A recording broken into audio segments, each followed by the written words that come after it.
3 heures avant que l'ouragan ne frappe, mes parents ont entassé mon frère et toutes les choses de valeur dans la voiture et m'ont laissé avec le chien. Papa a pris la dernière voiture. Quelqu'un doit protéger la maison.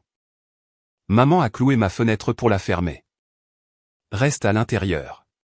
Tu iras bien. Ensuite, ils ont coupé le courant. Je me suis assise dans le noir pendant que la tempête dévastait la ville. Au matin, 88 appels manqués. Je m'appelle Brenna Wilcox et j'avais 17 ans la nuit où j'ai appris que ma place dans la voiture d'évacuation avait été échangée contre une boîte à bijoux, 2 ordinateurs portables et le sac de sport de mon frère. L'ouragan était encore à 3 heures de distance quand tout le monde a commencé à s'activer, mais personne n'agissait comme s'il se souciait de savoir si j'allais m'en sortir. Les bagages de Marc sont allés dans le coffre en premier. Ensuite, les dossiers bancaires, les chargeurs, une boîte métallique verrouillée, les albums photos et toutes les choses chères qui avaient été exposées dans notre salon comme la preuve que nous étions une famille parfaite. Je me tenais près de la porte arrière avec la laisse de ranger enroulée autour de mon poignet, attendant que quelqu'un me dise dans quelle voiture j'allais monter. Personne ne l'a fait. Mon frère a grimpé sur le dernier siège libre avec son sac à dos sur les genoux et n'a même pas eu l'air coupable. Mon père a vérifié la serrure de la porte d'entrée 2 fois, puis s'est tourné vers moi et a dit que quelqu'un devait protéger le Arborline Motor Lodge. Ma mère ne voulait pas croiser mon regard. Elle a seulement pointé du doigt le couloir et m'a dit de rester à l'intérieur, de garder le chien calme et d'arrêter de rendre tout plus difficile. Ensuite, j'ai entendu le marteau. Elle a fixé le volet anti-tempête sur la fenêtre de ma chambre depuis l'extérieur. Chaque coup résonnait moins comme une protection et plus comme une décision. Quand j'ai demandé pourquoi elle faisait cela, elle a répondu que c'était pour ma sécurité. Mon père a marché jusqu'au disjoncteur et a coupé le courant avant même que le premier vrai mur de pluie ne nous atteigne. Le motel entier a été plongé dans le noir. Ranger s'est pressé contre ma jambe, tremblant si fort que les médailles de son collier cliquetaient entre elles. À travers la fenêtre d'entrée, j'ai regardé les 2 voitures s'éloigner avec ma famille, mon frère et tout ce qu'il croyait digne d'être sauvé. Cette nuit-là, le vent a hurlé si fort que je ne pouvais pas dire si c'était le toit qui se brisait ou si c'était moi. Mais 9 ans plus tard, quand mon téléphone s'est allumé avec 88 appels manqués, j'ai enfin compris quelque chose. Ils ne m'avaient pas oublié dans cette tempête. Ils avaient compté sur le fait que je reste enterré à l'intérieur. Avant que je vous raconte ce qui s'est passé après cela, dites-moi ceci. Avez-vous déjà eu un moment où vous avez réalisé que votre famille ne vous accordait de la valeur que lorsque vous leur étiez utile? Mon père s'appelait Darren Wilcox. Et ce qui le rendait dangereux, ce n'était pas qu'il avait l'air cruel. C'était qu'il avait l'air responsable. Il était le genre d'homme en qui les voisins avaient confiance pendant la saison des tempêtes car il travaillait comme coordinateur adjoint au bureau des opérations d'urgence du comté. Il connaissait les zones d'évacuation, les fermetures de ponts, les cartes des inondations, les avertissements du réseau électrique, et exactement à quelle vitesse un ouragan pouvait transformer un bâtiment en bois en planches détachées et en verre brisé. Ma mère, Valérie Wilcox, possédait une petite garderie privée et présidait tous les comités de sécurité des parents qu'elle pouvait trouver. En ligne, elle publiait des messages sur la protection des enfants, la préparation des familles et l'enseignement de la compassion. En public, elle souriait comme si la gentillesse était une langue qu'elle avait inventée. À la maison, cette langue ne m'atteignait jamais. Mon frère Logan avait 2 ans de moins, mais d'une certaine manière, il était traité comme la personne que notre famille avait toujours attendue. Quand il oubliait ses devoirs, il était débordé. Quand j'obtenais des notes parfaites, je faisais ce qui était attendu. Quand il voulait de nouvelles baskets, il grandissait. Quand j'avais besoin d'un manteau d'hiver, on me disait de vérifier la boîte de dons à l'église. Logan obtenait des trajets, des surclassements, des dîners d'anniversaire et des voix douces. J'obtenais des corvées, des avertissements, des restes et le genre de silence qui apprend à un enfant à ne pas demander 2 fois. Le Arborline Motor Lodge avait fait partie de ma vie d'aussi loin que je me souvienne, mais il n'a jamais ressemblé à une maison. C'était comme un endroit où je travaillais sans être payé. Je nettoyais les chambres après que les clients du week-end aient laissé du sable dans les draps. Je réapprovisionnais les serviettes. Je promenais rangé. Je vérifiais les serrures. Je balayais le bureau. Je souriais aux visiteurs car Valérie disait que personne ne voulait louer à une famille avec une fille de mauvaise humeur. Tante Trisha Monroe vivait dans l'une des unités arrière après ce qu'elle appelait un revers temporaire. Le temporaire a duré 6 ans. Elle n'a jamais payé de loyer, n'a jamais aidé aux réparations et, d'une certaine manière, avait toujours assez d'énergie pour me critiquer. Elle appelait Logan son bébé et me qualifiait de difficile. Elle disait que j'avais un visage qui mettait les gens mal à l'aise, comme si j'attendais toujours des excuses. Peut-être que c'était le cas. La seule personne qui m'a jamais vu clairement était Mamie Mabel Langford. Elle ne vivait pas au Harbor Inn, mais elle était la raison pour laquelle il existait encore. Elle savait quelle chambre fuyait, quel tuyau avait besoin de travaux et quelle facture mes parents faisaient semblant de ne pas voir. Elle m'emmenait déjeuner quand tout le monde oubliait mon anniversaire. Elle m'a appris à conduire dans le parking vide derrière une pharmacie fermée. Elle a acheté à ranger son premier vrai lit pour chien car elle disait qu'aucune créature ne devrait dormir sur une serviette pour toujours. Quand j'étais plus jeune, je pensais qu'elle était simplement très affectueuse. Quand j'ai vieilli, j'ai compris qu'elle essayait de combler un trou que mes parents continuaient de creuser plus profondément. Après le passage de l'ouragan Willa, ma famille est revenue en sentant le savon d'hôtel et la restauration rapide. Valérie est entrée dans le hall et a demandé si l'ordinateur de la réception était endommagé. Darren a vérifié le coffre-fort du bureau avant de regarder mon visage. Logan s'est plaint que le réseau sans fil de l'hôtel avait été lent. Tante Trisha a dit qu'elle avait à peine dormi car les gens dans la chambre d'à côté étaient trop bruyants. Je me tenais là avec des égratignures sur les bras pour avoir traîné des planches brisées loin du couloir. Ma voix tremblait quand je leur ai dit que j'avais cru que Ranger et moi allions mourir. Valérie a soupiré comme si j'avais renversé quelque chose de cher. Elle a dit, « Brenna, ne sois pas dramatique. Tu te tiens juste ici. » Darren m'a dit que j'avais géré la responsabilité et que je devais être fier. Logan a ri et a dit qu'il aimerait que quelqu'un lui fasse assez confiance pour garder l'endroit. Tante Trisha a regardé mes vêtements mouillés et a dit, « Certaines filles seraient reconnaissantes d'être traitées comme une adulte. » Ce fut le moment où quelque chose en moi est devenu silencieux. Pas guéri, pas pardonné. Silencieux. J'ai arrêté d'essayer de leur faire comprendre car je les avais enfin compris. La tempête n'avait pas changé ma famille. Elle avait seulement enlevé la peinture. Je n'étais pas leur fille quand cela comptait. J'étais la personne qu'ils laissaient derrière pour protéger leur propriété pendant qu'ils protégeaient leur enfant préféré. Pendant le reste de cette année, je suis devenu très doué pour être invisible. J'ai arrêté de demander des trajets. J'ai arrêté de dire à Valérie quand j'étais malade. J'ai arrêté de réagir quand Logan plaisantait en disant que j'étais le fantôme de la maison. J'ai gardé la tête baissée, économisé chaque dollar que je gagnais grâce aux travaux de nettoyage du week-end et j'ai commencé à écrire des choses. Les dates, les commentaires, les factures, les dégâts causés par les tempêtes, les photos des réparations qu'ils ignoraient, les captures d'écran des messages où ils me demandaient de gérer des choses qu'aucun enfant n'aurait dû porter seul. Le silence est devenu mon bouclier, mais la mémoire est devenue mon arme. Au moment où j'ai obtenu mon diplôme d'études secondaires, les gens disaient que j'étais mature, concentré et inhabituellement calme sous la pression. Ils ne savaient pas que le calme était simplement ce qui arrivait quand la panique n'avait plus de place. J'ai postulé pour des universités sans le dire à personne sauf à Mamie Mabel. Elle s'est assise en face de moi dans la cabine d'un restaurant, remuant la crème dans son café pendant que je lui montrais des formulaires de bourse et des lettres d'aide financière. Elle n'a pas demandé pourquoi je voulais partir. Elle a demandé combien cela coûterait pour me garder loin d'ici. J'ai presque pleuré sur le champ, non pas à cause de l'argent, mais parce que personne n'avait jamais parlé de ma liberté comme de quelque chose valant la peine d'être planifié. J'ai choisi un programme sur les opérations d'abri d'urgence, les subventions de sécurité publique et la conformité des organisations à but non lucratif. Quand les gens demandaient pourquoi une fille de mon âge voulait étudier les procédures d'évacuation, le logement en cas de catastrophe et les règles de financement d'urgence, je répondais que les tempêtes m'intéressaient. C'était plus facile que de dire que je voulais comprendre chaque système que ma famille avait utilisé comme excuse. Darren connaissait les règles et les ignorait. Valérie prêchait la sécurité et l'abandonnait. Je voulais savoir à quoi ressemblait la responsabilité quand elle était écrite dans des lois, des contrats, des rapports et des signatures. L'université ne m'a pas réparé par magie. La liberté n'est pas une porte propre qui se ferme derrière vous. La première fois qu'un orage a coupé le courant dans mon dortoir, je me suis enfermé dans la salle de bain avec mes genoux contre ma poitrine jusqu'à ce que ma colocataire me trouve. La première fois que quelqu'un m'a invité chez lui pour Thanksgiving, j'ai menti et dit que ma famille m'attendait. Mais lentement, j'ai construit une vie qui ne nécessitait pas l'approbation de la maison Wilcox. J'ai travaillé au bureau des logements du campus, puis j'ai fait du bénévolat dans un abri temporaire après une tempête tropicale, puis j'ai fait un stage dans une organisation à but non lucratif qui aidait les familles à évacuer avec des animaux de compagnie.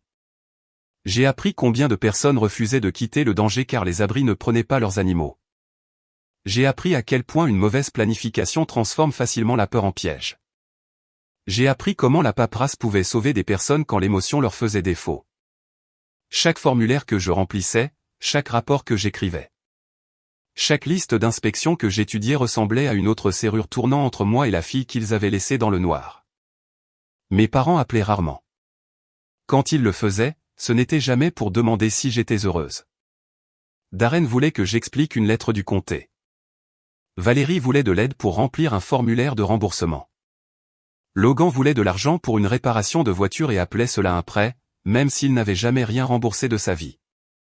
Tante Trisha m'a envoyé un message pour demander si je pouvais lui obtenir une réduction sur l'assurance contre les inondations, puis m'a traité de coincé quand j'ai dit non. J'ai appris à répondre par courriel, pas par appel téléphonique. J'ai appris à conserver chaque message. J'ai appris que les gens qui réécrivent l'histoire détestent les documents écrits. Mamie Mabel appelait tous les dimanches soirs.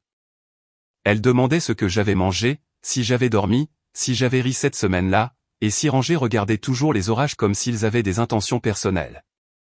Elle ne m'a jamais poussé à pardonner. Elle ne m'a jamais dit que le sang était tout. Une fois, quand j'ai dit que je me sentais coupable de ne pas regretter ma maison, elle a dit, mon bébé, parfois ce qui te manque ce n'est pas l'endroit. C'est la version de l'endroit que tu méritais. À 24 ans, je travaillais pour Saf Haven Relief Homes, une organisation à but non lucratif qui aidait à convertir des propriétés plus anciennes en logements d'urgence certifiés pour les familles avec des enfants et des animaux de compagnie. Nous inspections des bâtiments, demandions des subventions, coordonnions avec les comtés et nous assurions que les abris d'urgence n'étaient pas seulement légaux sur papier, mais dans la vie réelle. J'étais doué pour cela car je savais à quoi ressemblait le danger quand les adultes le déguisaient en responsabilité. Je savais comment sonnait la peur quand un enfant arrêtait de demander de l'aide. Je n'avais pas prévu de retourner au Arborlin Motor Lodge. Je m'étais dit que cet endroit appartenait à mon passé. Puis Mamie Mabel m'a demandé de lui rendre visite un samedi après-midi, et tout ce à quoi je pensais avoir échappé est revenu avec une clé, un testament et une vérité que mes parents avaient passé des années à cacher. Mamie Mabel était assise sur son porche à mon arrivée, enveloppée dans un pull jaune pâle, même si l'air était chaud. Rangé, plus vieux maintenant, mais toujours fidèle à chaque centimètre de moi, a posé sa tête sur sa chaussure comme s'il savait que la conversation serait importante. Elle avait un dossier sur la table entre deux verres de thé glacé. Je me souviens avoir fixé ce dossier avant qu'elle ne dise un mot car, dans mon travail, j'avais appris que le papier pouvait changer des vies plus vite que l'écrit ne le pourrait jamais. Elle m'a dit que le Arborlin Motor Lodge n'était pas la propriété de Darren et Valérie. Il ne l'avait jamais été. Le terrain, le bureau, les unités arrière, le parking, tout cela lui appartenait. Mes parents s'y étaient installés quand j'étais petite car ils disaient avoir besoin de temps pour se stabiliser. Darren avait promis que ce ne serait que temporaire. Valérie avait promis qu'il paierait un loyer juste une fois que la garderie deviendrait rentable. Puis les années ont passé. Ils ont payé en retard, puis moins, puis parfois pas du tout. Mamie couvrait les impôts fonciers. Mamie couvrait l'assurance. Mamie payait pour les réparations du toit et de la plomberie pendant que mes parents disaient aux gens qu'ils portaient le fardeau d'une vieille entreprise familiale. Je me suis senti malade en écoutant cela. Non pas parce que j'étais surprise qu'ils aient menti. Mais parce que j'ai enfin vu l'ampleur du mensonge. Ils ne m'avaient pas seulement pris de l'espace. Ils avaient profité de la seule personne qui m'aimait. Mamie a dit qu'elle s'était blâmée pendant trop longtemps. Elle pensait que si elle leur donnait de la stabilité, ils pourraient devenir plus gentils. Elle pensait que s'ils étaient moins stressés, ils pourraient mieux m'aimer. Puis l'ouragan Willa a eu lieu et elle a arrêté de leur trouver des excuses. Elle a découvert ce qu'ils avaient fait 2 jours plus tard quand je suis arrivé chez elle avec Ranger et sans plus aucune voix à force de pleurer. Elle m'a dit qu'elle ne s'était jamais pardonné de ne pas m'avoir forcé à partir avec elle cette semaine-là. Je lui ai dit qu'elle avait été la seule adulte qui avait jamais essayé. Elle a touché ma main et a dit que ce motel protégeait des personnes qui ne m'avaient jamais protégé. Quand je serai parti, je veux protéger quelque chose de mieux. Je lui ai dit de ne pas le faire. Je savais ce qui se passerait. Valérie pleurerait auprès de tout le monde. Darren me traiterait de cupide. Logan parlerait d'équité comme si l'équité avait jamais existé dans notre famille. Tante Trisha m'accuserait de manipuler une vieille femme depuis l'intérieur d'une unité pour laquelle elle n'avait jamais payé. Mamie a écouté, puis a souri de cette manière fatiguée dont sourient les femmes âgées quand elles ont survécu à trop d'absurdités pour en être impressionnées. Elle a dit, laisse-les parler. Les gens qui vivent sur une gentillesse empruntée crient toujours quand l'addition arrive. 2 ans plus tard, Mamie Mabel est décédée paisiblement dans son sommeil après avoir nourri les chats errants derrière sa maison. Ce détail m'a brisé plus que les funérailles. Même lors de son dernier matin, elle avait pris soin de quelque chose d'affamé. À la cérémonie, Valérie a pleuré bruyamment dans un mouchoir et a accepté des câlins comme si elle avait été une fille dévouée chaque jour de sa vie. Darren se tenait raide à côté d'elle, sérieux et respectable. Logan a consulté son téléphone jusqu'à ce que quelqu'un mentionne la propriété. Tante Trisha a chuchoté que mamie avait toujours été trop douce avec moi. Je n'ai rien dit. Le silence était devenu une pièce dans laquelle je savais comment me tenir. Le testament a été lu une semaine plus tard. Je n'étais pas dans la pièce avec eux. Mon avocat m'a appelé après, et 10 minutes plus tard, mon téléphone a commencé à sonner comme une alarme incendie. Valérie a laissé un message vocal qui a commencé par de la confusion et s'est terminé par de la rage. Darren a envoyé un SMS, « Appelle-moi maintenant ». Logan a envoyé un long message sur l'unité familiale. Tante Trisha a dit que j'avais empoisonné mamie contre son propre sang. J'ai lu chaque mot, puis j'ai posé mon téléphone face vers le bas et je suis retourné travailler. J'aurais pu les expulser immédiatement, mais cela aurait rendu leur histoire trop facile. Ils auraient dit à la ville que j'avais jeté des parents en deuil à la rue. Alors, j'ai fait ce que ma carrière m'avait formé à faire. J'ai utilisé la structure. J'ai envoyé un bail formel au prix du marché avec des règles claires. Seuls Darren et Valérie étaient des locataires approuvés. Tante Trisha n'était pas autorisée à y vivre. Pas d'invité à long terme sans permission écrite. Pas de location privée, pas de modification de la propriété, pas d'interférence avec les inspections, les discussions de vente, les permis, les subventions ou les partenariats avec des organisations à but non lucratif. Les demandes d'entretien devaient être soumises par écrit. Les paiements étaient dus le 1. Des frais de retard s'appliquaient après le 5. Ils avaient 30 jours pour signer ou quitter les lieux. Valérie a qualifié cela d'humiliant. Darren a qualifié cela d'irrespectueux. Logan a qualifié cela de dégoûtant. Tante Trisha a dit que mamie aurait honte. Ils ont signé le jour 29. J'ai fixé leur signature pendant un long moment. Les mêmes personnes qui avaient autrefois décidé que je ne méritais pas une place dans la voiture d'évacuation avaient maintenant besoin de ma permission pour dormir sous ce toit. Pour la première fois de ma vie, le pouvoir ne sonnait pas comme des cris. Il sonnait comme du papier glissant dans un dossier. Pendant près de 3 ans, j'ai tout gardé professionnel. Je n'ai pas rendu visite pour les fêtes. Je n'ai pas répondu aux appels culpabilisants. Je ne me suis pas disputé à propos de l'enfance. Le loyer était dû. Les reçus étaient classés. Les réparations étaient documentées et chaque conversation restait par écrit. Valérie détestait cela par-dessus tout. Elle voulait des appels téléphoniques où elle pourrait pleurer, soupirer, accuser et déformer l'histoire avant que je puisse la figer. Darren détestait cela aussi, car les courriels faisaient paraître ses ordres courts exactement aussi froids qu'ils l'étaient. Logan a ignoré l'arrangement jusqu'à ce qu'il ait besoin de quelque chose.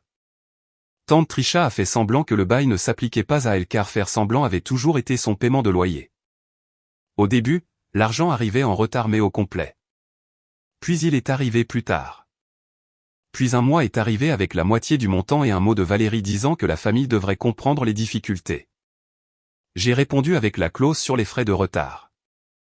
2 semaines après cela, Monsieur Arthur Bellamy, l'enseignant à la retraite qui vivait de l'autre côté de la route du Arborline, m'a envoyé une photo.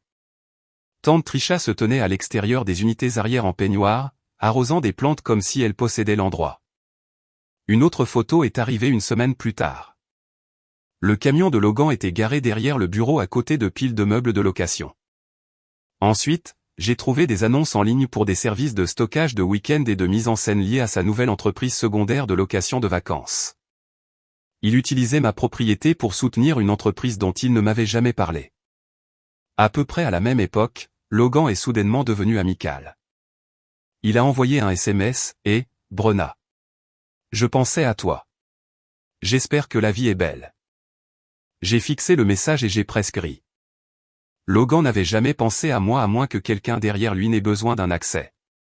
4 messages plus tard, la raison est apparue. Il a dit, la tension artérielle de papa était mauvaise. Maman était débordée. Le motel était trop pour eux. Déménager les écraserait. Puis est venue la phrase qui m'a tout dit. Peut-être que nous pouvons trouver une solution familiale. Dans ma famille, solution signifiait toujours un sacrifice de ma part. Il a dit qu'ils avaient rassemblé de l'argent en vidant leurs économies, en empruntant à des amis de l'église, en vendant le bateau de pêche de Darren et en le forçant à contribuer. Il voulait acheter le Harborline Motor Lodge à ce qu'il a appelé un prix familial. Le montant qu'il a nommé était insultant. Le terrain seul valait plusieurs fois cela, surtout après que le comté a annoncé un nouveau financement pour le logement en cas de tempête. J'ai demandé ce que signifiait un prix familial. Logan a dit que cela signifiait ne pas traiter les gens qui m'ont élevé comme des étrangers.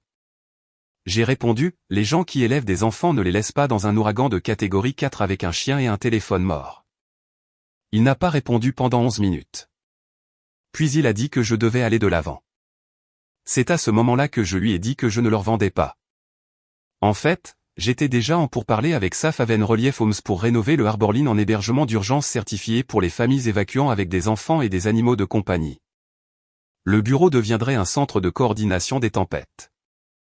Les unités arrières seraient améliorées avec des portes renforcées, une alimentation de secours, des cages pour animaux, un stockage médical et des pièces sécurisées. La propriété de Mamie Mabel deviendrait ce qu'elle a toujours voulu qu'elle soit, un endroit où les gens ne seraient pas laissés derrière. La réaction a été immédiate. Valérie a appelé 14 fois. Darren a envoyé un message qui disait « Tu n'as aucune idée de comment ce comté fonctionne ». Logan a écrit que je ruinais une chance de garder le motel dans la famille. Tante Trisha a publié en ligne sur les jeunes avides détruisant leurs aînés pour le profit. En une semaine, la ville avait une nouvelle version de moi. Selon Valérie, j'avais manipulé Mamie Mabel quand elle était confuse.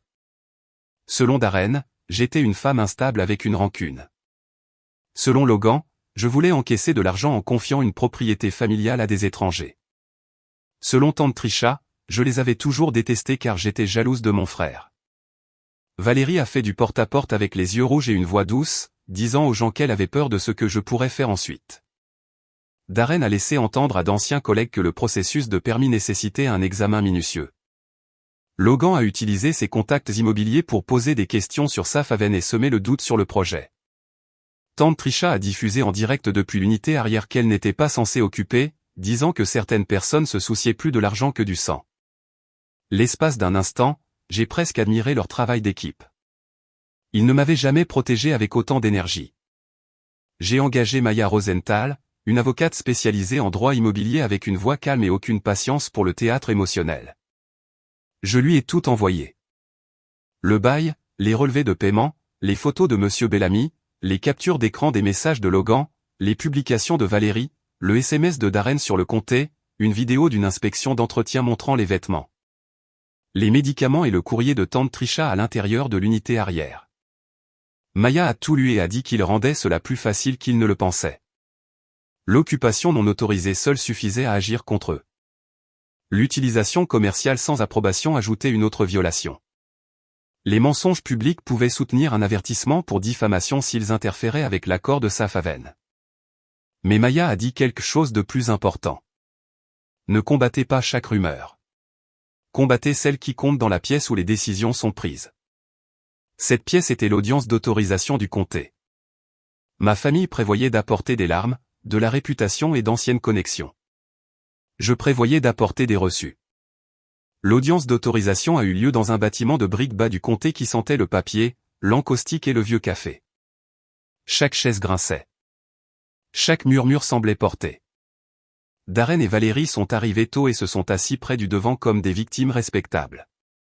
Logan portait un blazer et son sourire d'agent immobilier. Tante Trisha s'est assise derrière eux avec les bras croisés, prête à avoir l'air blessé sur commande. Je suis arrivé avec Maya Rosenthal, un dossier assez épais pour faire arrêter de sourire Valérie pendant une demi-seconde. De l'autre côté de l'allée étaient assis 2 représentants de Safe Haven Relief Homes. Derrière moi, Monsieur Arthur Bellamy m'a fait un petit signe de tête. Ce signe de tête m'a plus soutenu qu'aucun discours n'aurait pu le faire. Safaven a présenté en premier. Leur plan était propre, pratique et exactement ce dont le Arborlin avait besoin. Le motel ne serait pas démoli. Il serait renforcé par des fenêtres classées pour les tempêtes, des générateurs de secours, des pièces sûres pour les animaux de compagnie, des fournitures d'urgence, des partenariats d'évacuation clairs. Un hébergement temporaire pour les familles qui n'avaient nulle part où aller en sécurité avec des enfants et des animaux. Ils ont montré des diagrammes, des budgets, des calendriers d'inspection et des améliorations de sécurité. Le conseil a écouté attentivement. Puis les commentaires publics ont commencé et Valérie s'est levée comme si elle avait attendu son signal. Elle portait un pull crème doux, le genre qu'elle utilisait quand elle voulait que les étrangers lui fassent confiance. Sa voix a tremblé quand elle a dit que j'avais changé après avoir quitté la maison. Elle a dit que je forçais mes parents vieillissants à quitter la seule maison qui leur restait. Elle a dit que Mamie Mabel n'aurait jamais voulu que la propriété soit transformée en un projet à but non lucratif contrôlé par des étrangers. Elle a dit qu'elle craignait que j'utilise la tragédie pour obtenir de l'attention et de l'argent. Darren a parlé ensuite. Il n'a pas pleuré. Il a utilisé l'autorité. Il a dit qu'il avait travaillé dans les opérations d'urgence pendant des années et avait des inquiétudes concernant la responsabilité de la circulation et si Safaven comprenait le comportement local des tempêtes. Il a dit que le conseil ne devait pas se précipiter car les conflits familiaux pouvaient obscurcir le jugement. Logan a suivi avec un petit discours poli sur les valeurs communautaires. Il a dit « Je n'ai pas vécu à Port Reading depuis des années et je ne comprenais pas ce que le Arborlin signifiait pour les gens. » Tante Trisha a dit qu'elle m'avait vu devenir amère et froide. Je les ai tous laissés finir. Puis Maya a touché mon dossier et a chuchoté « Courage ». Je me suis levé. Mes mains étaient froides, mais ma voix ne l'était pas. Je me suis présenté comme Brenna Wilcox, propriétaire légal du Arborlin Motor Lodge. J'ai dit qu'on avait demandé au conseil d'examiner des rumeurs. J'allais donc fournir des dossiers. D'abord, j'ai montré l'acte de propriété, puis le bail, puis la clause d'occupation. J'ai montré l'historique des paiements et les avis de retard. J'ai montré des photos prouvant que Tante Trisha vivait dans une unité qu'elle n'avait jamais été autorisée à occuper. Tante Trisha a chuchoté que j'espionnais la famille. Maya a calmement déclaré que les photos avaient été prises depuis la voie publique et lors d'une inspection légale. J'ai montré des captures d'écran de Logan me demandant de vendre la propriété à un prix familial bien en dessous de la valeur du marché tout en utilisant la zone de stationnement pour son entreprise. Le visage de Logan est devenu rouge. Ensuite, j'ai lu le message de Darren à haute voix. Tu n'as aucune idée de comment ce comté fonctionne. Un membre du conseil s'est penché en avant et a demandé à Darren ce qu'il voulait dire par là. Darren a répondu que cela avait été sorti de son contexte. Je l'ai regardé et j'ai dit, alors j'aimerais fournir le contexte.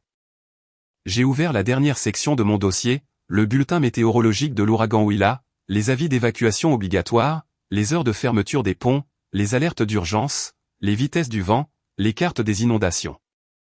Je n'avais pas prévu de faire de cette nuit le centre de l'audience, mais ils avaient construit leur défense sur la sécurité, la famille et la confiance de la communauté. Alors, j'ai dit la vérité que ces mots méritaient. J'ai dit que j'avais 17 ans quand l'ouragan Willa a frappé. J'ai dit que ma famille avait entassé mon frère, des objets de valeur, des documents et des bagages dans 2 véhicules. J'ai dit que j'avais été laissé derrière avec Ranger, le chien, car quelqu'un devait protéger le Arborlin. J'ai dit que le volet anti-tempête de ma chambre avait été fixé de l'extérieur. J'ai dit que le disjoncteur principal avait été coupé avant l'arrivée de la tempête. J'ai dit que j'avais passé la nuit dans le noir à écouter le toit grincer pendant que Ranger tremblait contre moi. Je n'ai pas pleuré. Les gens s'attendent à ce que la douleur supplie. La mienne se tenait là avec des documents. La pièce est devenue si silencieuse que j'ai entendu un stylo tomber. Un membre du conseil a demandé à Darren s'il travaillait dans les opérations d'urgence à ce moment-là. Darren a dit oui, mais que cela n'avait rien à voir avec le permis. Le membre du conseil a demandé s'il comprenait le danger de laisser une mineure dans une structure côtière pendant un ouragan de catégorie 4 sous ordre d'évacuation. Darren m'a regardé pour la première fois ce jour-là. Il a dit que j'avais presque 18 ans. Quelqu'un au fond de la pièce a marmonné, presque n'est pas adulte. Un autre membre du conseil a demandé s'il avait coupé le courant. Darren a répondu que c'était pour prévenir un incendie électrique. J'ai dit, alors pourquoi avez-vous laissé chaque chargeur, lampe de poche et batterie externe dans la voiture avec Logan? Valérie a commencé à pleurer. C'était le même pleur qu'elle utilisait depuis des années, mais cette fois personne ne s'est avancé vers elle. La pièce ne s'est pas adoucie. Elle s'est durcie. Logan a fixé la table. Tante Trisha avait l'air de vouloir disparaître dans le sol. Darren a essayé encore une fois. Il a dit, les familles font des erreurs sous la pression. J'ai répondu, me laisser là-bas n'était pas le seul choix. Rentrer à la maison et me traiter de dramatique en était un autre. Mentir à mon sujet pendant 9 ans en était un autre. Utiliser vos connexions avec le comté pour interférer avec un projet de sécurité en était un autre. Aucun d'entre eux n'était dû à la pression. C'était un modèle. Le président des permis a demandé à Maya si Safaven était prêt à procéder si les locataires actuels quittaient les lieux. Maya a dit oui et a également noté les violations du bail, l'occupation non autorisée, l'utilisation commerciale abusive et l'interférence avec le projet légal du propriétaire. Le vote a pris moins de 10 minutes. Approuvé à l'unanimité. J'ai regardé le visage de Valérie s'effondrer quand elle a réalisé que les larmes avaient échoué. J'ai regardé l'autorité de Darren rétrécir dans une pièce pleine de gens qui avaient enfin vu à quoi il l'utilisait. J'ai regardé Logan comprendre que son acte de bon fils ne pouvait pas survivre à la paperasse. Tante Trisha est sortie avant que la réunion ne soit complètement terminée. À l'extérieur, Monsieur Bellamy m'a serré dans ses bras et a dit « Mamie Mabel aurait été fière ». J'ai atteint ma voiture avant que mes jambes ne commencent à trembler. Pas de peur, de soulagement. Pendant 9 ans, la tempête avait vécu à l'intérieur de moi comme une affaire inachevée. Ce jour-là, elle est enfin entrée dans la pièce où elle appartenait. 6 jours plus tard, Maya a signifié l'avis officiel. En raison des violations du bail et de l'interférence, Darren et Valérie avaient 45 jours pour quitter le Harborline. Tante Trisha devait partir immédiatement. Darren a également été signalé au bureau d'éthique du comté pour avoir laissé entendre qu'il pouvait influencer le processus de permis grâce à sa position. Au coucher du soleil, mon téléphone a commencé à s'allumer. Valérie, Darren, Logan, Tante Trisha, des parents qui m'avaient ignoré pendant des années. Des gens qui n'avaient jamais demandé où j'étais pendant l'ouragan Willa avaient soudainement des opinions sur la miséricorde. Je n'ai pas répondu. J'ai regardé l'écran, le nombre croissant d'appels manqués, et je me suis souvenu de la nuit où mon téléphone est mort dans le noir pendant que personne ne revenait me chercher. Cette fois, je n'étais pas celle qui suppliait d'être sauvée. Le jour 45, je suis retourné au Harborline Motor Lodge avec Maya, un adjoint du shérif et rangé, assis sur le siège arrière comme un vieux soldat qui avait gagné le droit d'assister à la fin. Valérie se tenait près de la porte du bureau avec des yeux gonflés et une boîte en carton dans les mains.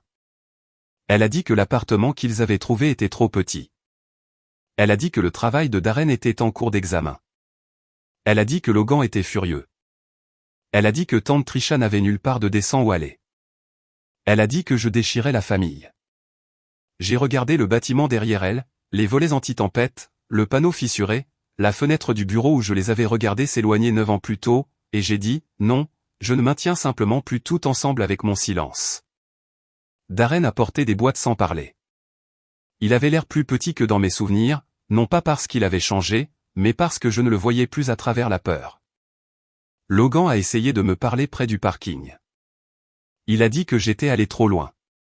Il a dit que l'humiliation publique était cruelle. Je lui ai dit que la vérité publique ne semble cruelle qu'aux personnes qui ont bénéficié de mensonges privés. Tante Trisha est partie dans une camionnette de location en se plaignant bruyamment que Mamie Mabel avait ruiné tout le monde en me gâtant. Personne ne lui a répondu. Ce soir-là, mon téléphone affichait 88 appels manqués. Valérie a laissé des messages disant qu'ils avaient fait une erreur.